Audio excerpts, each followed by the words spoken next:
So anyway, today we're going to talk about the ethnic tensions of the French Canadians, and then we're also going to talk about what's the difference between Canadian French and French from France. It's a bigger issue with Canadian French with people in the United States and North America as compared to other languages and other countries. It's something that developed in North America here that most other countries and other languages haven't gone through. And so we're going to discuss how that happened and why. I grew up in Chippewa Falls, Wisconsin, and my grandparents came from Centre-Sul, Quebec, Canada. And so my father was the first generation born in Wisconsin, and he grew up speaking French. However, his parents, mainly my grandfather, hated the English. And people say, why would you move to a country where they spoke English if you hated the English so much? But then, of course, they were in Canada and they were being governed by the English, so that didn't make that much difference. But my grandfather insisted that his children always speak French, never English. So, of course, when my father started school, they went to Notre Dame Church in Chippewa Falls. They went to Notre Dame grade school, taught by the school sisters of Notre Dame, or Notre Dame. But the school was taught in English. And so when there were 8 children in the family, as each one started school, they did not know English. And so, of course, the nuns got after them, you know, speak English, you cannot speak, no French in the classroom. And so then they would go home and try to talk to each other, and if their father caught them speaking English, they had to get down and kiss the floor. Or if they were at the table, and you know how families sat down at the table for every meal together, if one of the kids said something in English, they got sent away from the table, and they couldn't eat. So as far as my father and his siblings were concerned, that was really hard on them. And my dad told me that he was 18 when his father died, but when he was 18, he had a friend, and he didn't even remember who it was. He said he was a German or Norwegian or something. That was over at the house. And they were in the house, and he said something to this kid in French, or in English, and his dad made him get down and kiss the floor right in front of his friend. And he said that was very embarrassing. So subsequently, the children never really taught their own children French. And so we learned things like cat and dog and simple things like that, and a lot of French traditions, but we didn't learn the language. And part of the reason that we didn't learn the language was because when I was older, I asked my dad, you know, what's the difference between French and Canadian French? And he kind of hemmed and hawed and didn't say too much, and I said something about, well, is it kind of a slang language? And, well, no, but yeah, I guess maybe it could be. And part of that came from having drummed in his head that the language of North America French was not as good as the language from France.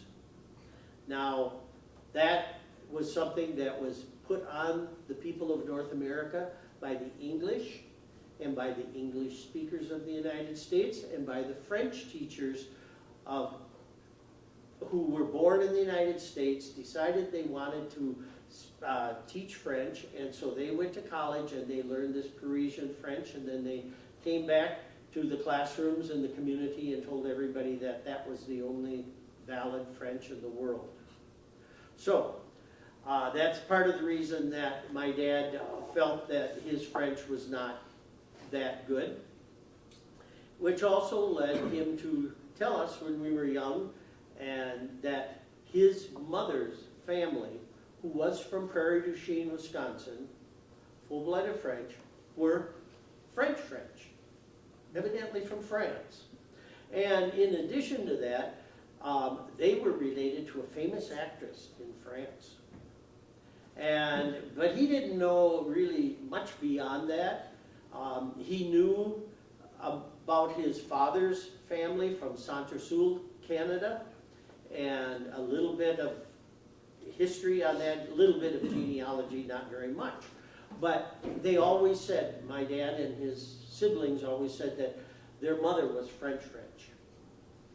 Well, after my dad passed away, I got interested in genealogy. And so I went and started working on everything and taking the Girard family back. And I found out that, no, Grandma Girard was not French. She was from the same town, Berthierville, in Quebec, Canada, that her ancestors were from. They were all from that town. They had lived in Canada for about 350 years, just like all the other French people. So, no. But the reason that my dad would say that is because if you were French, you were just a little bit higher than a French Canadian. And that takes us back to, how did all this ethnic tension start? Well, you got to go way back to 1066, when William the Conqueror, the Duke of Normandy, who was French, came over and defeated the King of England and became the King of England. And for the next 300 years, the language of the court in England was French. They didn't speak English, they spoke French. So then one day, somebody must have said, well, I don't think we're going back. So we probably should learn this language of these people. And so they gradually then, the court, and of course they've changed houses now, so now they're the House of Windsor, but they changed, so they did become more English and they started to speak English. However, all the royalty of Europe kind of learned French. Over the last couple hundred years they all spoke French. That was important to them. So, you have this king from France who took over England. So, of course, the English people are a little bit upset about that. Okay.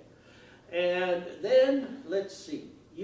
About that same time, you had these Vikings who came over to what's called North America. And there is finally evidence now that they were up in Labrador and Newfoundland. And they settled around the year 1000. Okay, and I think they figured they were there 2 or 3 years. Okay, but they were way up there all by themselves, and of course they interacted with the native people, and there are reports that there were Indian tribes that had blonde hair and blue eyes. I don't know how much truth there is to that, but they said years ago that was more evident on the East Coast and up north into Canada. Okay, then you had Columbus came over, 1492. And even though he was Italian, he came on behalf of the Spanish. And he was down in the Caribbean and South America. And then you had the English who started coming over. And, 1620, and they were actually there before that. The Dutch were in New Amsterdam in the 1500s.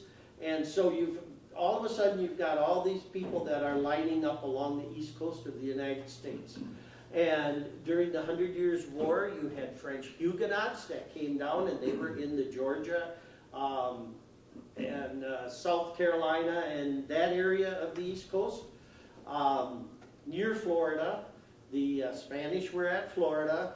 The Huguenots were just north of Florida. Then you had the English who were starting the New England area, and then in 1534 is when Cartier came over from France and started along the coast of Quebec, is where he was sailing around looking at the land, and he claimed all that for the King of France. And then in 1608 you had Champlain who came over.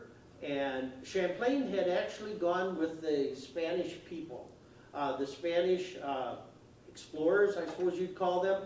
And he was with them about 4 years. And he went down to Spain and Central America area on expeditions with them. But his problem was he did not like the way the Spanish were treating the native people. They were exploiting them, they were killing them, they forced them to become Catholic, or they would kill them. He just did not like the way they were being treated. And so he decided, after learning what he could with them, that he would go to New France and start a colony there, but under the type of living conditions that he believed that they should be doing. And so he was a friend of the king, and he talked the king into supporting his mission there, and he gathered people from a few different parts of France and came over in 1608 and started Quebec City. His theory was, and he told the men who were with him, and at that time it was all men, no women, that they should go out and they should marry with the Indian tribes. They should be friends with them. We can have this utopia, so to speak. We can all get along. The Indians know how to live on this land. We don't, because we're coming from France. They can help us, and then we can help them, and we can teach them the things that we know that are going on in Europe right now. That was his idea. He was a very peace-loving type of person, and so he really tried hard. Okay, so then the beaver population was humongous all over North America, and all of a sudden the beaver hats in Europe became very popular. So the voyagers came over because the king decided, and other business people in France decided, they could make a lot of money by shipping all these beaver pelts back to France. And so they did. So then Quebec started to actually grow. And then in 1634, the city of Trois-Rivières was founded, and in 1642, Montreal was founded.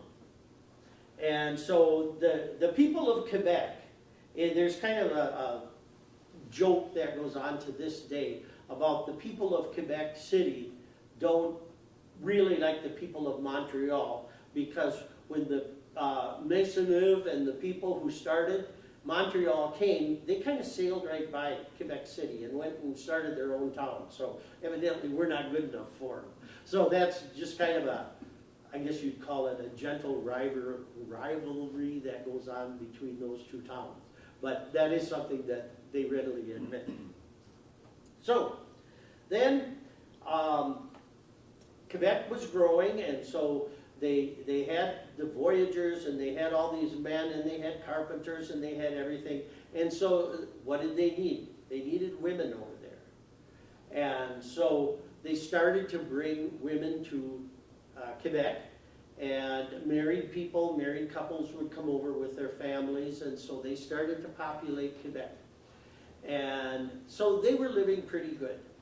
And then south of Quebec itself, you have what was called Acadia. And Acadia was populated by French people, and they mainly got that idea because they were part of the group that came over and fished on the Grand Banks for cod. And that was done in the 1500s, maybe even the 1400s. They were doing that many years before anybody settled in North America. And normally they wouldn't come on land, but sometimes they would come on land to process their fish. And they didn't know where they were, and they didn't care. They went back with these boatloads of fish back to Europe. And that was Portuguese, that was French, that was English, that was anybody that was hungry for cod. And so a lot of the people in Acadia were from the French fishing community, actually. And they realized that the area of Acadia, which is Nova Scotia and New Brunswick, that was beautiful, wonderful farmland. And so they were farmers. They were very peaceful farmers. We can live this way forever because we have everything we need. have the Quebec French population, you have the Acadians, and right below that you have the New England, the people from England. Okay, the people from France had been coming over to work the land, to get the furs, to ship lumber and things back to Europe. A lot of the English people were coming to New England because they were being persecuted by the Anglican Church, they were being persecuted by the king, and so you had people like Pilgrims, the Puritans, those people who were really upset with their own country and their own government and were coming here for freedom. So there's two different attitudes between the French. One was kind of a peaceful, let's settle this. The other one was, thank God we're out of there, let's start our own country. And so that's what was going on there. And then you had these peaceful Acadians. Well, the English decided they were growing. A lot of people were coming over from England. They needed land and everything. And so the easiest way would be to start to go up and go into Acadia. So they decided that would be the easiest because these were kind of peaceful, loving people. So they started wars. They had wars with the Indians. They had wars with the French. And so they would go up to Quebec and they would go into Acadia and they would fight. And finally in 1759 they defeated the French in Canada. And they became the overlords of Acadia and Quebec.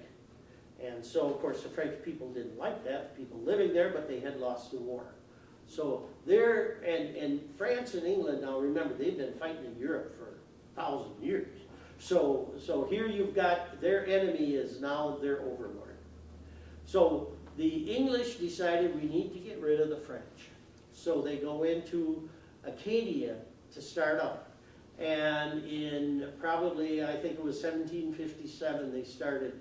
And on a Sunday, what they would do is they would lock all the men in the church, and then they took the women and the children and they loaded them on ships and just sent them out. A lot of them went to the bottom of the sea. They broke up the families. That's where the story of Angeline comes from. They sent them down to New Orleans. They sent some ships went to England, some went to France, some came into Boston. And of course, when they come into Boston, here's a bunch of French people that don't speak the language, and they're crammed in the ships like the slaves were. And the people of Boston had absolutely nothing to offer them, so a lot of those people died, they got sick. And so, but all these families were busted up. And it was actually an attempt by England to create genocide in Acadia. They wanted whatever they could do to get rid of the people and destroy their culture. Then they looked toward Quebec, because in 1759 they took over Quebec. And so, of course, here they are, they're the overlords. And so, two things the French had against them. They spoke French, and they were Catholic. And at that time, many countries in Europe, you could not be Catholic in those countries. And so, like in England, did not allow any Catholic churches until I think it was 1803 when they finally lifted that law. And so, what's England going to do with all these French Catholics? And there were too many for them to go out and kill. They were outnumbered. And so they worked with the church on that.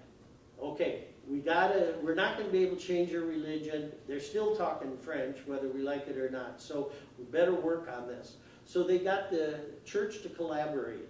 And a lot of the people of Quebec, how do I want to say it? That bothered them a lot. And they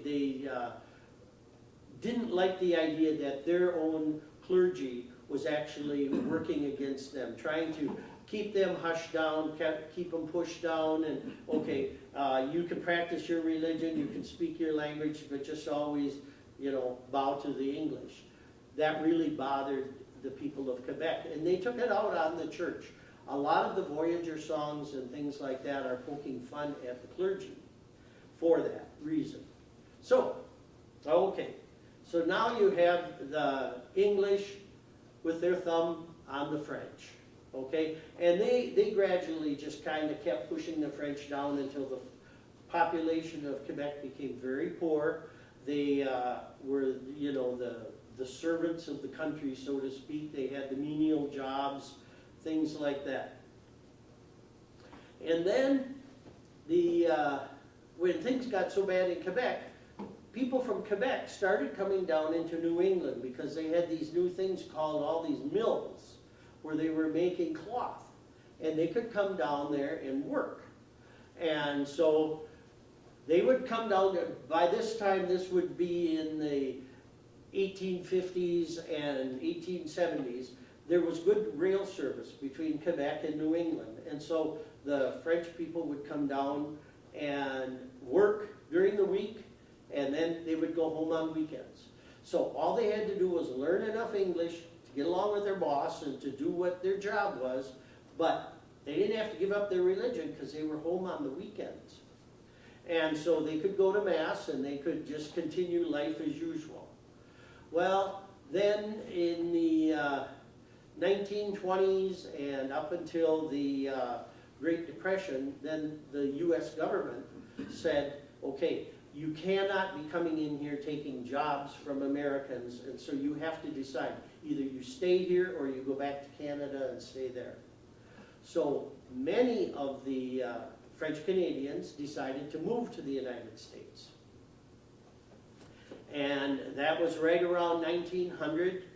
And so the French Canadians were moving in, and the people of New England didn't like that, because up until that point, New England was Protestant, very Protestant. And so all of a sudden you have these people that don't speak English coming in, and besides that, they're Catholic. And so what do these Catholic French people do? They come into New England. One of the first things they do is build these huge, beautiful churches. They build schools because they're going to teach their children in French. And so they build schools and they have children. It's called the Revenge of the Cradle. If you can't beat them, outnumber them. And so that was a big thing. And so they were also doing that in Quebec until Quebec got to be the biggest province. Montreal was the biggest city in Canada, was the second largest French-speaking city in the world.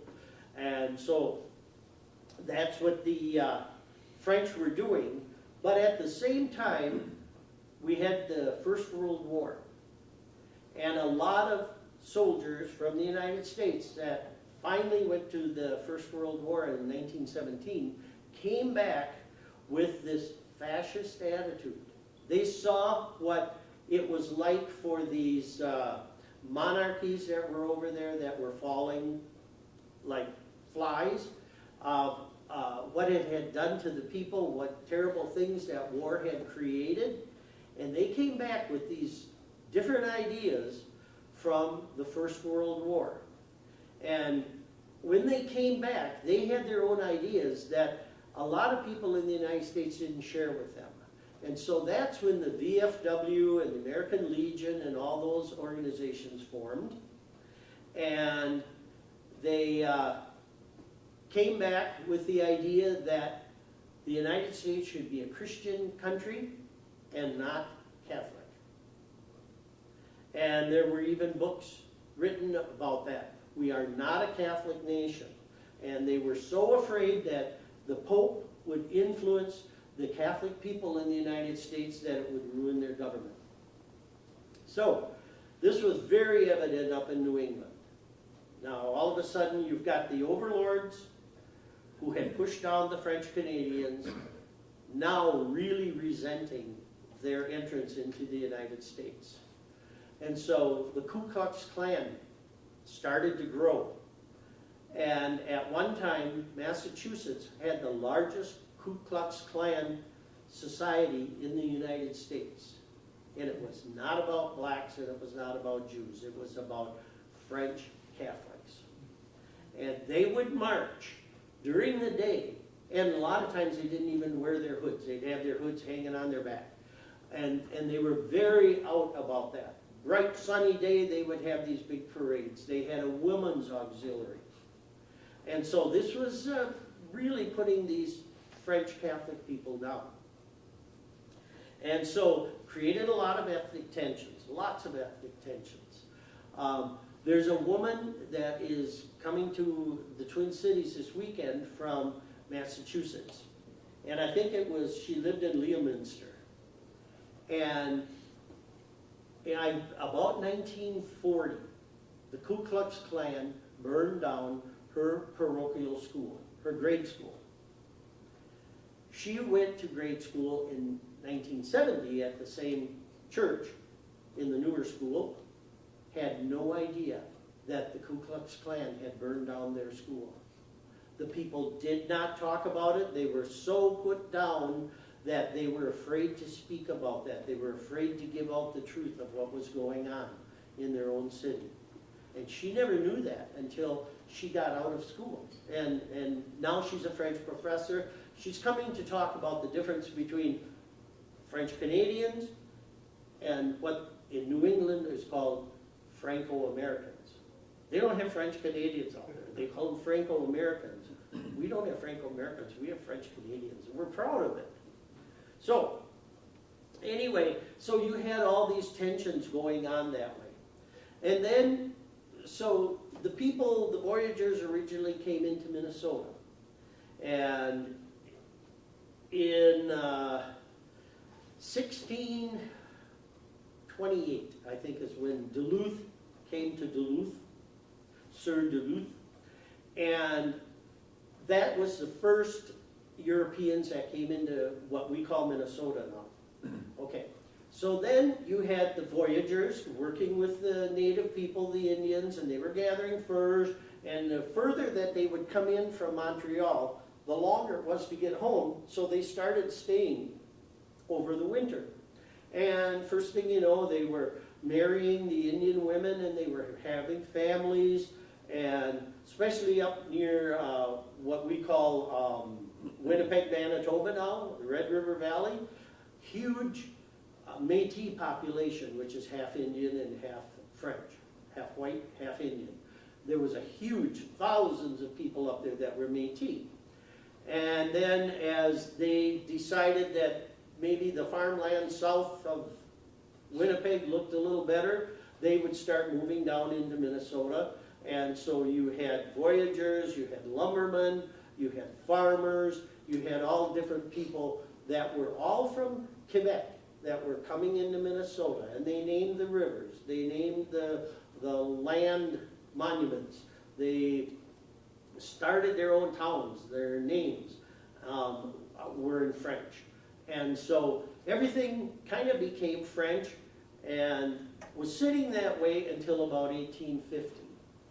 So you can figure from about 1628, 1630 to 1850, the language of Minnesota was French. And so you learn a little bit when I get to the other subject about that French language, but that's what people spoke. Now in Minneapolis, I give tours of the Minneapolis City Hall, the old building with the clock tower on it. And in the lobby there, or the atrium, rotunda, there's windows, stained glass windows, and on the left-hand side is the seal of the state of Minnesota, and on the right-hand side is the seal of the city of Minneapolis. Because the Minneapolis City Hall is owned by both the county and the city, they split it in half. One owns one half the building, the other owns the other half the building. Okay, and so people will look up there and they say, well, what does that say up there? And I say, well, it says L'Étoile du Nord. It's the North Star, Star of the North. It's the only motto, state motto that's in French. Well, what's that other one? Well, that's the city of Minneapolis seal, and their motto is en avant, forward. And, well, why are they in French? Because at the time Minneapolis was founded, the main language was French. And so That's why they're both in French. People all over the Minnesota area spoke French for a long time. Then about 1850, when the treaties were signed and people could go further into Minnesota and homestead, that's when the English started to come in, and the people from New England and the people from the eastern United States started to come in, but it was mainly the English that had the money, like the Daytons, the Washburns, all of those people. They had the money, so they had the money to start the mills, to pay to have the lumber mills built, the flour mills. They started all of that, and who did they hire? They hired the French Canadians because they were already here. And the French Canadians would work for less than what their English counterparts would. So once again, even in Minnesota, they were feeling this pressure from their overlord, the English. And so gradually, the French Canadians quit speaking French. They started speaking English. They actually gave up their language. And so that's where the ethnic tensions come in. Plus, in Minnesota, excuse me, in Minnesota, most people don't know about this because you're not taught in school. But the Ku Klux Klan was very active in Minnesota. And in Minnesota, we didn't have blacks. We had few Jews, but what did we have? Indians. No. Catholics. We had Catholics coming into Minnesota. That's what they didn't like. That was the thing. The Indians pretty much had been driven out of Minnesota by Ramsey. Ramsey was the one who said, you know, if we could annihilate the whole Indian population in Minnesota, it would be better. And so they were really in the process of getting rid of the English. But you had Catholic people living here. And so what was the Ku Klux Klan's main goal or main vision? And that was to have a white Protestant United States. That was their main goal. And so the VFW, and the American Legion, and the Republican Party, and some Democrats all bought into that. And Governor Christensen was very much of an outspoken Ku Klux Klan member. And another person who was very anti-Catholic was down in Brooklyn Center. Sheriff, yeah. What is that conference center down there now? Earl Brown. Yeah, Earl Brown. Earl Brown was the first sheriff of Hennepin County, and he was extremely anti-Catholic. And of course, what makes it kind of interesting is I have been to a Catholic elder care meeting. They have it every year, and as far as I know, they're still holding it at the Earl Brown Conference Center. So I imagine he's just down there rolling around like crazy. But what people don't realize in Minnesota, this is all actually documented, in Fergus Falls or Albert Lea. Albert Lea was one of the biggest. What the Ku Klux Klan would do is, the way they promoted themselves is they had these big family picnics on Sunday afternoons. And they would be held like at somebody's farm where you could assemble thousands of people. And so down at Albert Lea one time, on a Sunday afternoon, they had over 20,000 people show up for a KKK rally. And what they would do is they would have children's games, they would have a big picnic, they would have all this fun going on all day in the name of Jesus and everything. And then at the end of the day, they would erect the cross. Some of the crosses were over 100 feet high. And of course, they would be lit. And so you can imagine if you were, say, Mr. Girard, and you had this 80-acre farm down near there, near the farm where this was being held at, and all of a sudden it gets dark and you see this 100-foot blazing cross come up in the air, and these people are marching around singing the old rugged cross, and you knew they were doing it because they hated you. But that's not taught in school. But that's what actually happened. Fergus Falls had over 15,000 at one of their rallies. But these rallies were held every Sunday. And then, what happened to the Ku Klux Klan that most people don't realize is their grand wizard was living in Indiana, and all of a sudden they found out, because they really had these rules about, marriage and fidelity and all this kind of stuff. Well, they found out that he was married with a family and he had girlfriends and he was out drinking. They didn't drink at these parties, and he was doing everything that they were against. And it just kind of brought the whole Klan down, because people were so disappointed, and they just started thinking that maybe all their leaders were guilty of this. But that's what brought the end, about 1940, to the Ku Klux Klan's influence in the United States.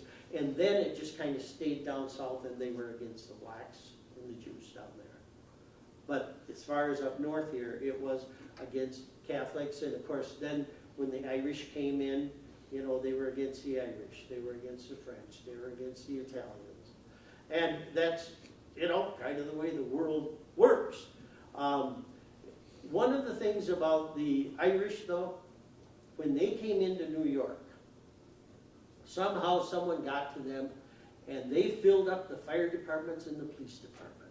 And they created two very powerful supportive groups for their nationality. And that really helped them. So, we are, let's see, what time do you want to get out of here? Lunch. Lunch. What time is lunch? 12 or 11:30? 11:30. Oh, he wants out at 11:30. Okay. All right. Okay. Now, that's what the tensions were, the ethnic tensions. And that's why my dad believed that his mother was from France, because that would elevate his French background a little bit, rather than if he was totally French-Canadian. It helped him to not teach us kids French. That was part of it. He his attitude was, well, it's not real good French, so, we could speak English, all that other stuff, and then probably thank God that Pa is dead, because now I can speak English. And the thing was that my grandfather was a bricklayer and did cement work. Well, he had to speak English to all these people that he was working with or had working for him. In his obituary, it said that if you wanted to see a monument for him, you should just drive down the main street of Chippewa Falls and observe all the beautiful brick buildings that he had built. And so, that he had to speak English when he was doing that. So now we'll get over to the part about what's the difference between the French and the French-Canadian language, because that's also has a lot of ethnic tensions, so to speak. And when Champlain came over in 1608, and he brought over some guys with him, not a lot of people in the beginning, but they came from different parts of France. He said, okay, we all have to speak the same language. We have to be able to communicate. This is a dangerous place. We just have to be on top of everything. So we all have to speak the same language. The language we will speak will be Royal French, the language of the king. And he was a friend of the king, so he knew the language very well. And a couple of the people that came over him that were also people who contributed wealth to starting this colony, they also knew the king, and so they were familiar with the language. Wasn't a big difference, but enough of a difference that we're going to all speak the same language. So he declared that in 1608. France didn't declare that until the 19th century. In 1871, there was a census done in France, and only 41% of the people at that time said that their language was French.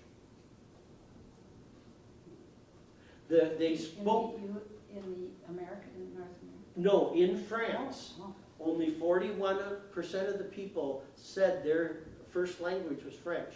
They spoke, most of the country, especially in the south, spoke a language they call Occitan, which is kind of similar to French, and it was the most popular language, but they don't speak that anymore. Occitan is, there are people who still speak Occitan over in Europe, but not very many, but they do have it, it's a written language, it's a legal language, and so, you know, but if you see a comparison with French, you can see where it is quite different. So, the Canadians all are speaking this Royal French. What is Royal French? It is a 450-year-old pre-Revolution French. Before the French Revolution, this is the language that the royal court spoke. And this would have been the best, I hate to use that word, but the best French at the time. Because at that time, just about everybody that spoke French lived in France, or a few of them up in Canada. Okay, now, if you go on the internet, you can find out that now between 200 and 300 million people speak French around the world. That's a lot of people speaking French. I think France has about 66 million people, so far outnumbered by the other people in the world. 29 countries speak French as their official language. Now, most of them are in Africa, and some in the Caribbean, but French is the language that they use. That's the language that's taught in the school, and that's their language of communication. 32 countries accept French as an official language. Like a country like Switzerland has 5 official languages. They have German, they have French, they have Italian, they have some Roman, it's called, and one other one. And because they're surrounded by these countries, and so they have to accommodate the people who speak these languages. So they're all considered official languages, you can use them. Canada considers itself as a bilingual country. It has 2 official languages, French and English. Okay, so that's a lot of people speaking French. Okay, the top 3 French-speaking countries in order of the number of speakers is the Democratic Republic of the Congo. The Congo, then France, and then Canada. But, and they figure about 25% of the people in Canada speak French. All the time. Their first language. Okay, the 3 largest French-speaking cities in the world are Paris, Kinshasa in the Congo, and then a town most of us have never heard of, a city, Abidjan, which is in the Ivory Coast. It's a couple million people in that town. Most of us never even heard of it. But the Ivory Coast speaks French. In that city, their official language is French, and that's what they speak. So of the 200 to 300 million people that speak French, over 115 million are in Africa alone. And we know that Africa is the fastest growing population in the world. So they expect that French will become a much bigger, more important language in the future because of the African population. So now, all of these countries speak French, but they've all twisted it to accommodate themselves. So they all have French, but it's all a little different. Okay, so now the, how do I want to say it? Oh, okay, well, the 400-year-old, 450-year-old language that's spoken in Canada, some people refer to it as Old French, but it's not Old French. There was a language which is now referred to as Old French. At one time it was just called French, now it's referred to as Old French. And it existed from about 1400, or from 800 to about 1400. So it was probably about 700 years. And then that language evolved into this pre-Revolutionary War French that the Canadians were taught. And so then it's just called French. So if you talk about languages, you have a tendency to say what's the best, what's the purest, or what's correct and what's incorrect. And you can't really do that with language. You really shouldn't do that with language because everybody speaks their own language. So in Canada, you have this 400-year-old language that was brought there 400 years ago, and that's what they speak. And in 1859, when England severed ties between Canada and France, those people in Canada, they just had to continue with their language. So that's one of the reasons that they still speak the older style of French, but it's a valid language. It's a beautiful language.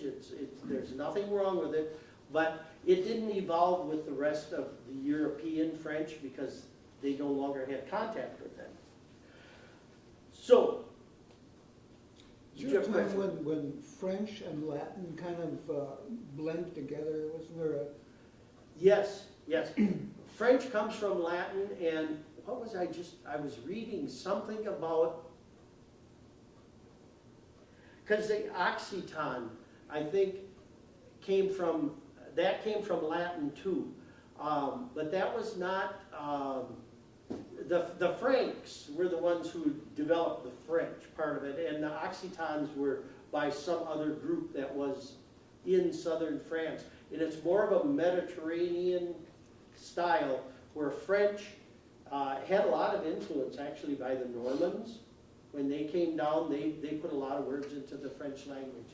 But French does have its roots in Latin. Okay, so when you're talking language, let's start with English, okay? We in the United States speak North American Standard English. And we got our language about 400 years ago from England, from the people that moved here from England. Okay, our language has evolved, and it now is what we call American Standard English. People in England, if you would ask them, well, now what's the best English? They would, of course, say the Queen's English. Okay, and that's fine. That's the language that they speak. They can believe that if they want. But we in the United States are not about to change our language so that we speak the Queen's language. We have our own version of English that we believe is, what's the word I want to say? It's a true language. It's right up there with the rest of the languages. And so then if you went to France and said, okay, now where's the best French? And you shouldn't be asking a question like that, but if you did, they would say, well, in France, and the best speakers of French in France are the people near the city of Tours, France. You've heard of St. Martin of Tours? Okay, Tours is in France, and the area around Tours is called the Touraine. And that is where people in France will tell you right away, they speak the most pure, the most beautiful, the most perfect French. So every country can kind of claim that, but you wouldn't go to Belgium, where they speak French, and say, well, you don't speak good French. You wouldn't do that. And you shouldn't come to the United States and say, well, you people don't know how to speak English. You wouldn't do that. However, with French, it's a little different. Okay, up in Canada, once they severed ties with the French, then finally got back, probably in about 1867 when they unified Canada, probably about that time, and started, making sure they had good public education and things like that. All right, you people, if you're going to speak French, you've got to learn to speak the correct French. So they started bringing over French teachers from France to teach the kids in school how to speak French. Okay, and they would say that the kids would say, okay, well, we study in school and then we go out on the playground and we speak French. That was their attitude. But the English was letting them know that this was part of them being a subculture, is you don't speak good French. And so, if you want to speak French, you have to speak Parisian French. That's the only French. Well, that trickled itself down to school teachers in the United States. When I went to high school, French teachers were brought in from France. They didn't recognize that we have North American French here, which is a very viable language, a very okay language. There's nothing wrong with it. You can learn to speak French. You do not have to learn Parisian French. Most of the world does not speak Parisian French. They don't in Kinshasa, they don't in Belgium, they don't in the French-speaking part of Italy. They don't speak Parisian French. They have their own French. And just like in the United States, where we have our Boston accent and our New York accent, our Southern accent, they have accents in France that Marseille is very difficult, they say, for French people from Paris to talk to somebody from Marseille. They really have to listen when they start talking because they pronounce things different. And so what we try to do is say, our language is okay, our people are okay, the French Canadians are okay, there's nothing wrong with them, and the language in Quebec is a valid language. And so Canada does not bring in French teachers anymore. They realize that here we have millions of people here that know how to speak French. Some of them are educated to become teachers. So we'll use them. So that's one of the things that I'd like to stress is that that's a good language. And I have a friend of mine that made this for me. It says, when in Canada, knowing French opens doors, knowing Canadian French opens hearts. So what's the difference? Well, in Canadian French, they have 4 vowels that they no longer use in France. They were used back in the Revolution and back in that time, and when they started in Quebec, and the Canadian people have hung on to those. They also have 2 consonants, which are no longer used in France, that they still use in Canada. And of the consonants, one is a D, and it's a DZ sound. They have the D sound like we do, but they also have a DZ sound. And so if you go to Quebec, one of the popular family names is Dubé, D-U-B-E, accent. The French people would just pronounce that Dubé, Dubé. In Canada, they say Dubé. They put that Z along with the D. They also have a T that has that same Z with it. And a Frenchman, the French meat pie, have you heard of the French meat pie, the tourtière? Well, in France, they would say tourtière. In Canada, they say tourtière, tourtière. That's how they pronounce it. Or take a little drink, they put that in, and that's on the word little, which would normally be petit, but they put that Z in there when that is used in that phrase.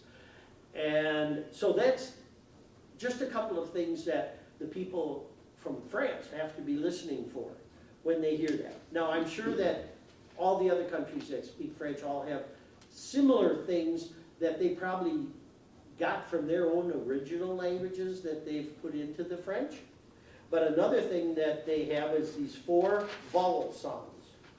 And let's see, where do I have the 4 vowel sounds here? I haven't been looking at my paper here. Okay.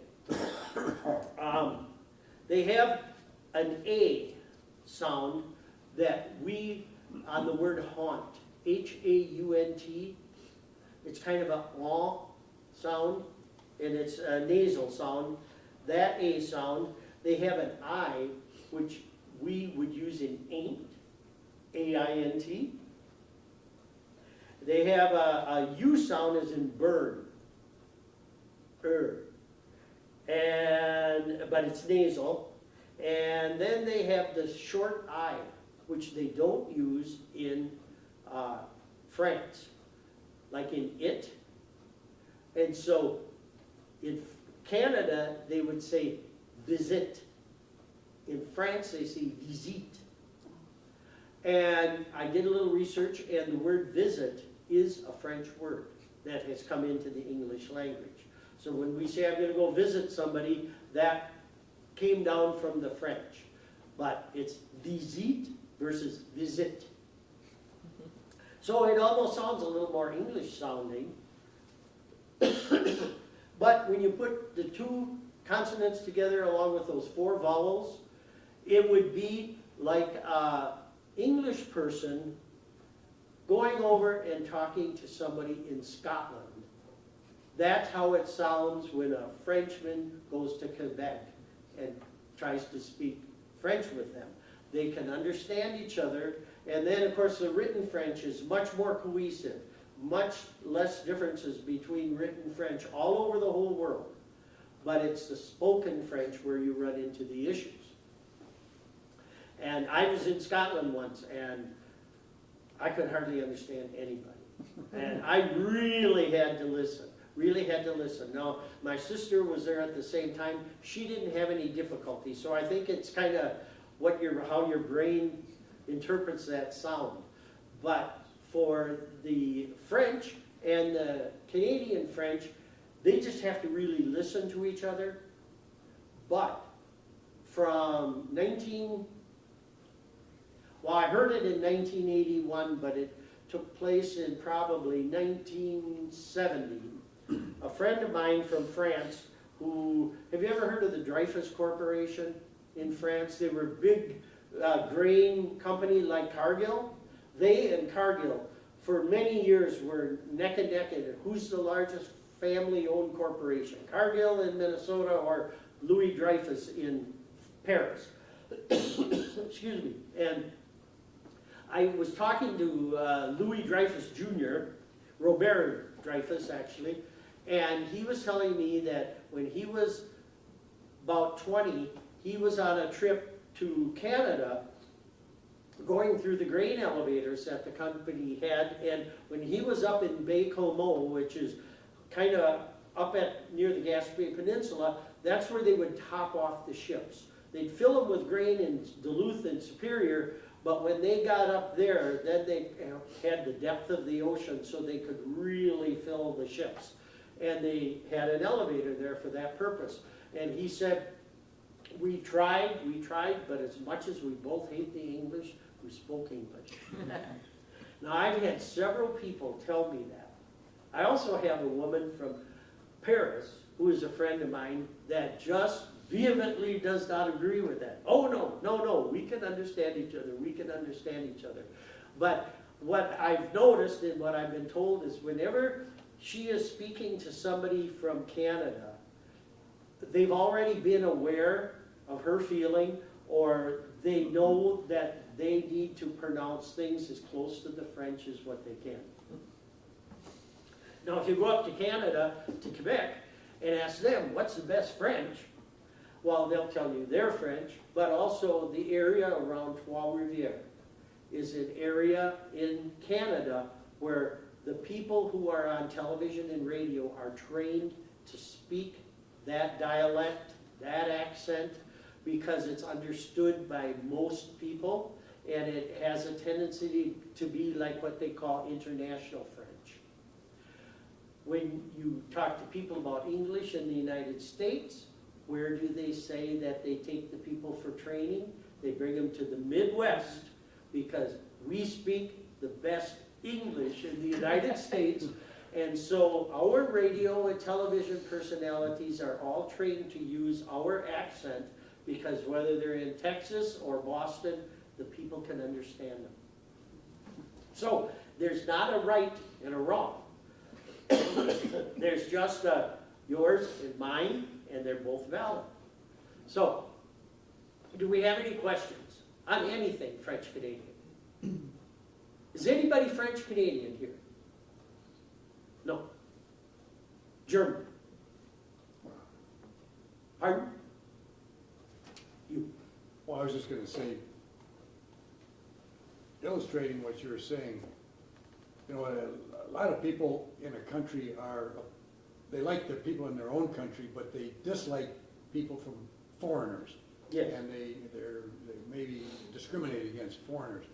And yet I was in Quebec on one occasion, and I needed directions, and I went up to a gentleman and asked him if he spoke English. He said, "Ne parle anglais," he says. And so I began to ask him directions in my terrible fractured French, and he was wincing as he listened to me try to speak, you know. And finally he says to me, "L'Americain?" And I said, "Oui." And he says, "Oh," he says, "where would you like to go?" And I told him, and he gave me directions. And I thanked him, and then I said, "I thought you said you did not speak English." And he says, "That is for le Canadien."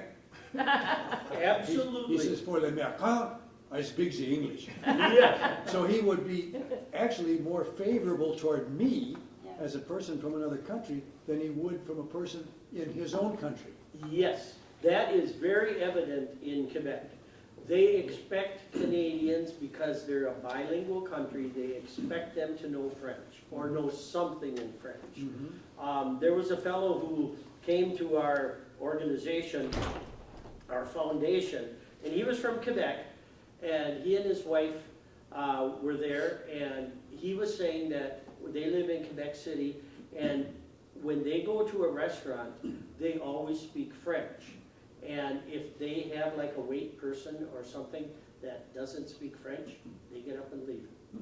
Because they expect it in Quebec City. They do. Now, there is an English area in Quebec City. And you know how this is. People like each other, people don't like each other, people like foreigners, they don't like foreigners. In the United States, I guess because everybody, other than the native people, came from somewhere else, we kind of have to probably have a little bit different attitude than places like Poland, where it's been Polish for 1,000 years, and you know, Russia and all these other places. And of course, just like Poland, that was occupied for 500 of those 1,000 years by other nations, they clung to their religion and they clung to their language. And so it still exists today. But I was in France one time, and I was going through the church, Saint Germain de Prés in Paris, and I was speaking my little French. I'm not fluent in French. And I was speaking my little French, and I was on a tour there was an older gentleman, at that time I was younger, older gentleman, and there was probably about 5 or 6 of us people, and so whenever I had to say anything, I would say it in French, you know. And so finally, when he got kind of near the end of that tour, he said, the people kind of were going to leave, and so he said to me, he said, "Now I realize that French is not your first language." So he said, "What I'll do is I'll take you around here again in English." And I said, no, I got enough of it that I understand it, but I appreciate that. But he was very willing to do that. But now, I was in Quebec 2 years ago, and one thing that I noticed that I didn't like is when I went to restaurants or bars or anything like that, I would try to use my French, and these people who were obviously French came right back with English. And a couple times I said, can't you speak French so I can work on this a little bit? But they were just very, very happy. They, you know, they didn't have this resentment, you know, about, well, if you can't speak French, then I don't want to talk to you. And I really have never had that experience in France. But then, if you go to France, you don't just walk in and say, where's the Coca-Cola machine? You know, you greet the person, you say, bonjour, monsieur, bonjour, madame. You know, and you at least try to engage them before you ask favors, you know. But a lot of people, they, you know, we're not necessarily used to doing that, you know. Go to a gas station and say, where's the bathrooms, or something like that, you know. We're a little bit more casual that way than what the French people are. But I've never had anybody in France be rude to me, which is, you know, not the story I hear from other people. In Quebec or in France? In France. And I've never had it in Quebec either. I still have relatives up there. The last time I went up there, though, I didn't get to see anybody because I found out most of them were dead. Because I hadn't been there for about 10 years. But no, the French Canadians, we're trying to let people be aware of what the French Canadians are, and someday have a festival like the Irish Festival in St. Paul, or, you know, the Polish Festival in Minneapolis, those things like that, because there are so many people in Minnesota who have some sort of French background. Albertville too. Yeah. Yes, Albertville, yeah, all the little towns like that. Yeah, and, you know, Pierre Bottineau started out in St. Paul, then went to Minneapolis, came up to Osseo, Albertville, and, you know, took his way all the way up to the Turtle Mountains, and so started all these little towns along the road, and so they were all French Canadian. Yes, sir. You covered the Ku Klux Klan, Yes. and you brought to my mind that I'd never thought of it as being a not black.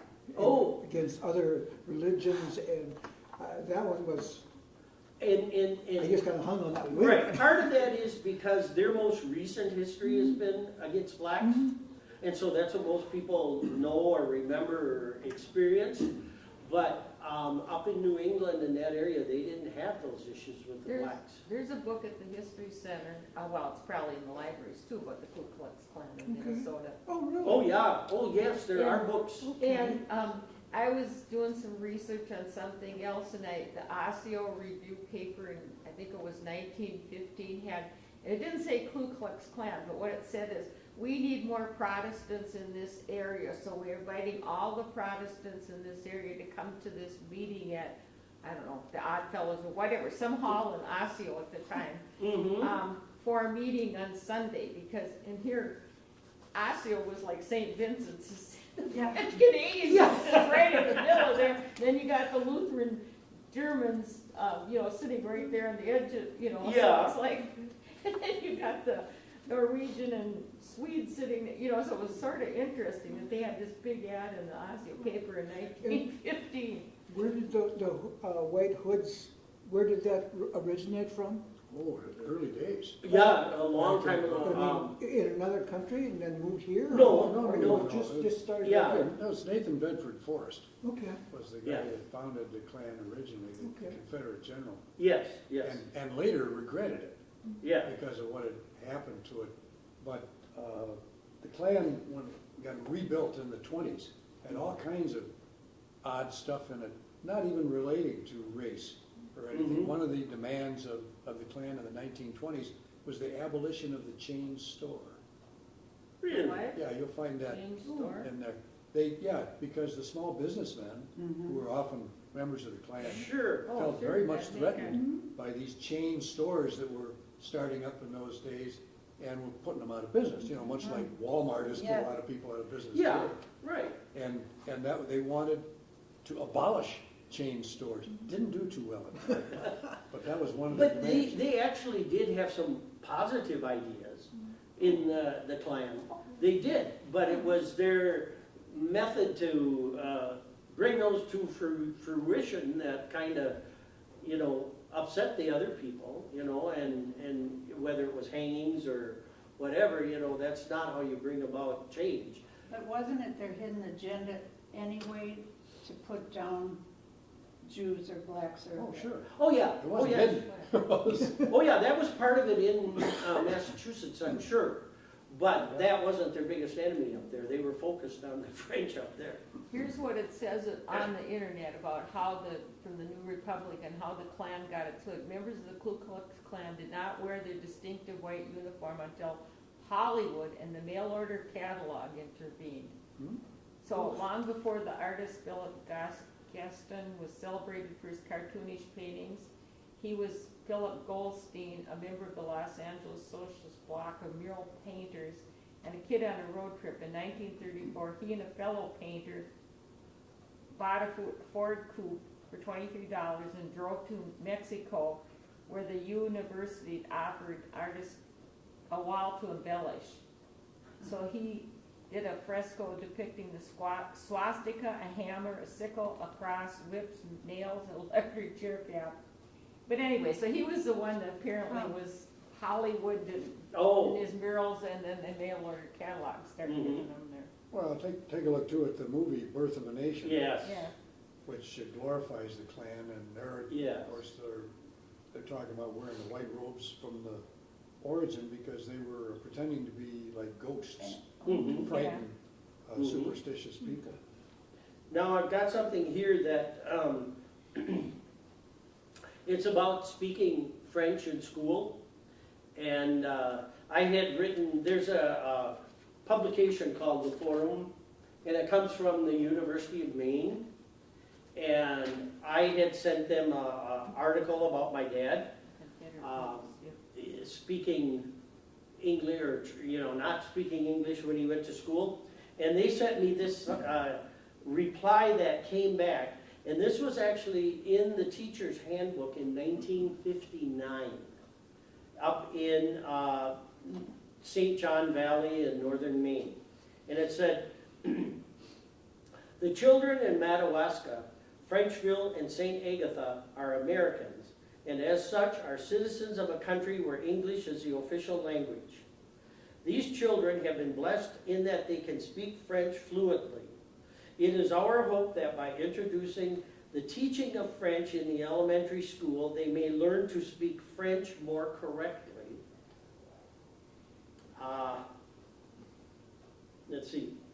And may be able to read and write it too. However, the primary function of each teacher is to teach the children how to speak and read and write as fluently in English.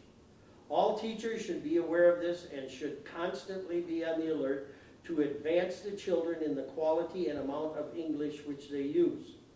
Any teacher violates her trust, violates her trust, both legally and morally, who allows herself or any pupil to revert to French in the classroom. Any teacher violates her trust when she encourages children to speak anything but English at recess, around the playground, before or after school, or even when away from the school. Let no child approach you in French. If he has difficulty in making you understand, help him by suggesting words, but do not revert to the French yourself to make it easier for him.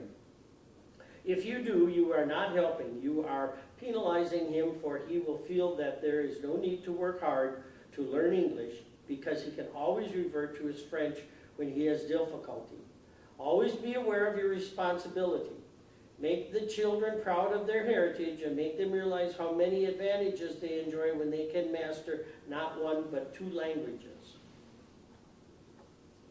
And so that brings out what they in New England call the silent recess. Because these kids that spoke French all day at home and whenever they were together, they would go to school and they would have to learn English, and then when they were out on the playground they couldn't speak. And it even shows a kid here writing, I will not speak French at school. I will not speak French at school. And I'm sure my dad had to write that many, many times.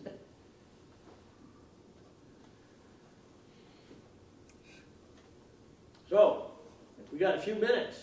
But don't you think too, you know, just like German families too reverted to English and pretty soon all these others, and I'm sure like well, with the Germans, the First World War probably had a lot to do with that. Right. But, I mean, it just happened everywhere, that everybody lost their languages by the Yeah. 19, Yeah, well, and the wars had a lot to do with it, yeah. especially because the Germans, I think both the Lutherans and the Catholics were very good about building church schools. Mhm. And so they could use their German in the church schools, where in the public schools it was in English. And then when the wars came out, then that was when the German churches started pulling back on using German in the schools and in their churches. Yeah, because Notre Dame's had founded our Catholic school Oh, here. okay, But my husband had to learn English. He spoke German at home, Mhm. but in school they could not.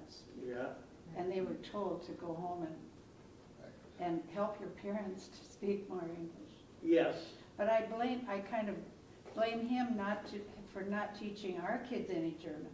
But at the time, I mean, he's led to believe that German is not a worthy language, you know, I and, don't and know. don't speak it anymore, no. Well, I don't know about that, but Well, just, my mom, you know, spoke French too, but they gave up doing that, you know, same Yeah. thing by the, and yet to be more she American. sent me to school to the French-speaking nuns, but they all spoke English to the kids and Yeah. spoke in Yeah. French when they didn't want us to know what they were Yeah. saying.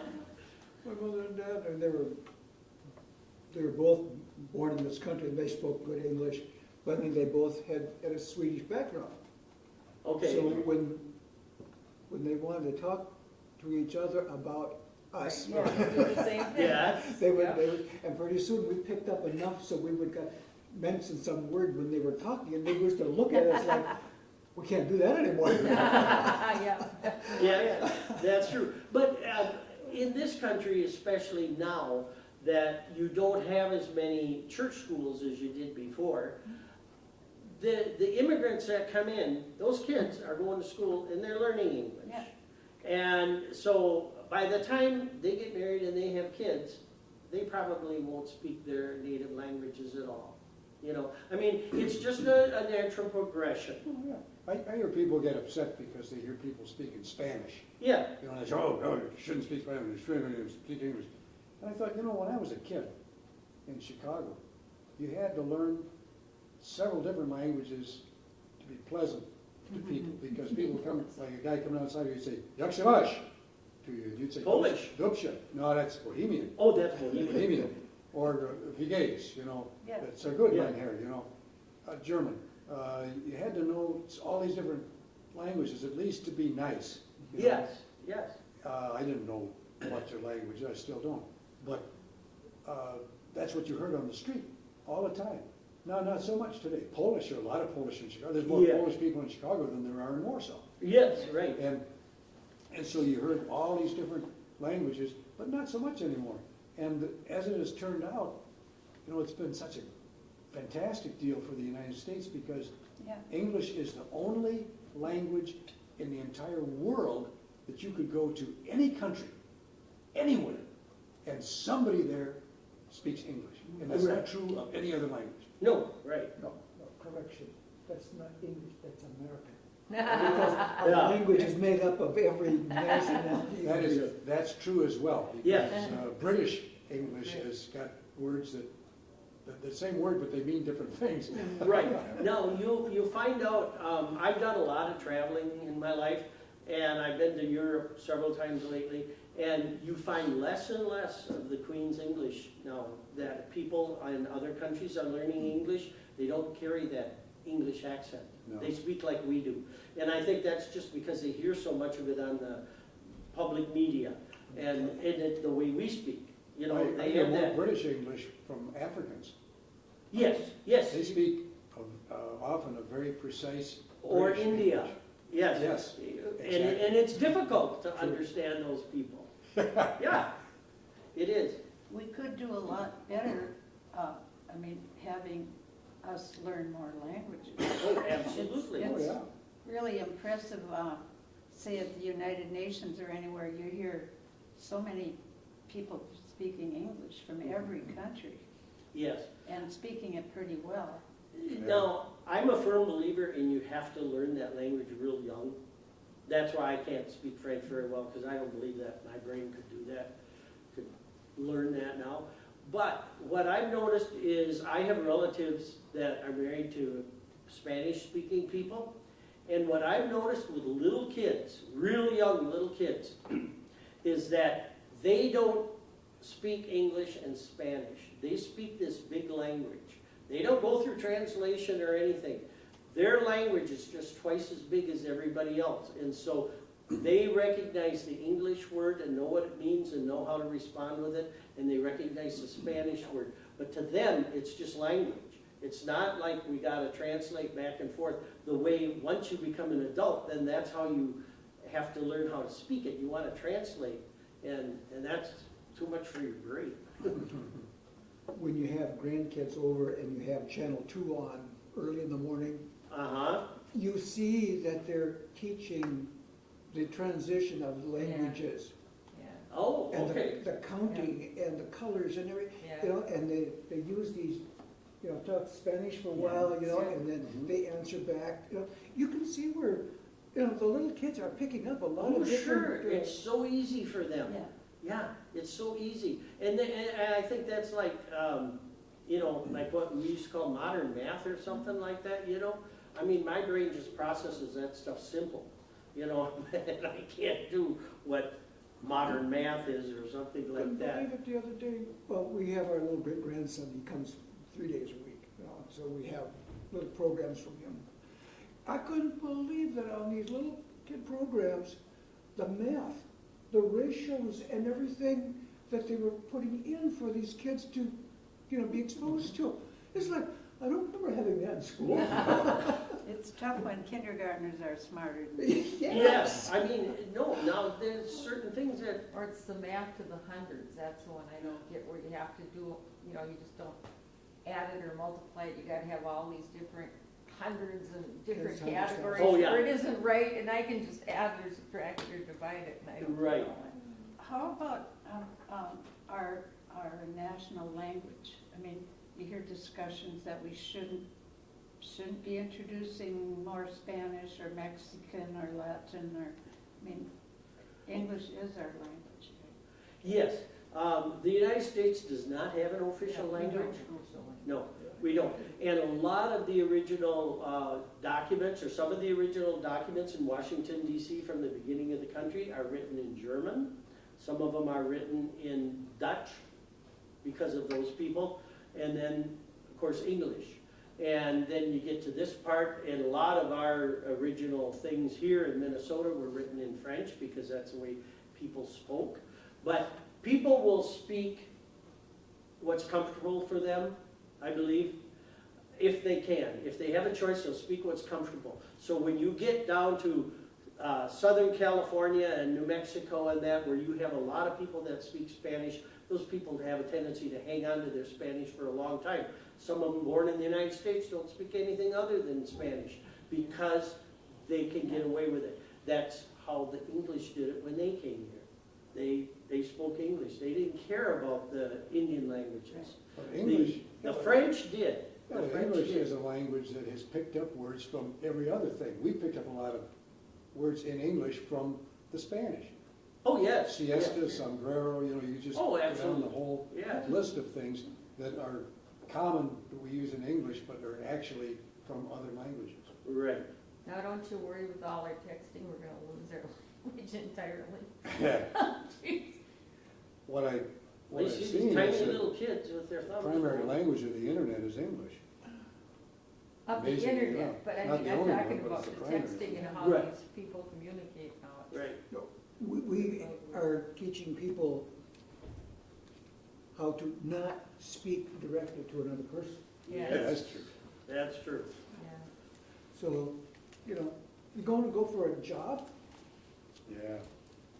well, you go to a restaurant, there's two people, they're sitting across from each other at Oh, a yeah. table, and they're going like this, and they go, no. And the other one goes, okay. It's like, What happened to words? Yeah. Okay, That's well. I mean, they're not words, or LOL, or. It's the end of class, and so I need to say thank you, and I will say thank you